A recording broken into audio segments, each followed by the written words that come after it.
ہم نے ایک چیز طے کر لی ہے کہ یہ دونوں خاندان جب جب ہیومن رائٹس کی بات کریں گے، وائلیشنز کی، جب جب یہ بات کریں گے رحم کی، ہمارا حق بنتا ہے کہ جموں کشمیر کے لوگوں کو یہ حق ہے کہ انہوں نے اپنے ٹائم میں کیا کیا ہے وہ یاد دلائیں۔ نمبر 1، میں محبوبہ جی سے پوچھنا چاہتا ہوں کہ یہ جو یہ رحم کی بھیک مانگ، یہ جو یہ رحم کی لیٹر ہے یا واٹ ایور، خود جو میں نے یہ بیسڈ آن ایفیڈیوٹ ہے جو انٹرنیٹ میں گھوم رہا ہے، اس میں تو وہ خود بہادری سے بول رہے ہیں کہ میں نے یہ کنٹیسٹ ہی نہیں کرنا اور اپنی کہانی دے رہے ہیں۔ یہ کس کے کہنے پر آج جو ہے یہ چٹھی لکھ رہے ہیں؟ انہوں نے پوچھا ہے اس سے۔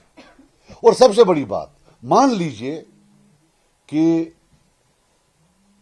بھارت سرکار ان کو اس کیس میں بری کر دیتی ہے، بولتی ہے کہ چھوڑ دو، لیکن ان کے خلاف باقی کیس بھی ہیں۔ اسی محبوبہ جی کی فیملی میں ایک فرد نے ایک کیس میں آئیڈینٹیفائی کیا یاسین ملک صاحب کو، تو پھر اس میں سزا ہو جائے گی۔ اگر ان کو اتنی محبت تھی، اتنا رحم تھا، تو تب وہ اس کیس میں آئیڈینٹیفائی نہ کرتے۔ حالانکہ سوچو بدل وہ الگ ہے، یہ وہ والا کیس نہیں ہے۔ لیکن کب تک یہ چلے گا کہ جب یہ پاور میں ہوتے ہیں تب یہ کسی بھی حد تک جاتے ہیں بندوں کو گرفتار کرانے میں، پھانسیاں دلوانے میں، اور جب پاور کے باہر ہوتے ہیں تو آپ رونا بھی خود کرتے ہیں۔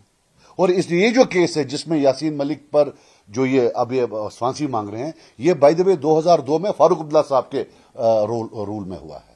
لوگوں کو پتہ ہونی چاہیے، میں کسی کی وکالت نہیں کر رہا ہوں، ان کی پالیٹکس الگ تھی یاسین صاحب کی، لیکن تب ٹریک 2 کا زمانہ تھا۔ وہاں مشرف صاحب تھے، یہاں واجپئی صاحب تھے، ٹاکس چل رہے تھے۔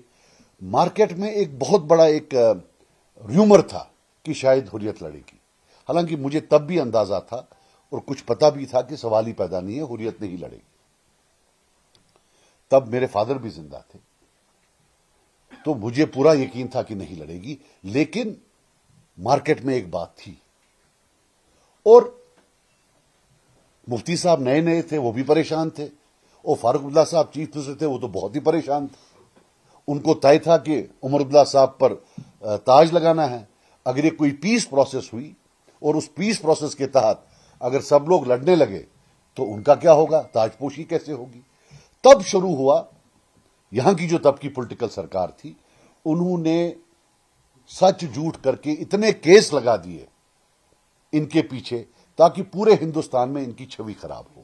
وہی ایک کیس یہ والا بھی ہے جس میں آج اب اس کو پھانسی کی سزا مانگ رہی ہے NIA۔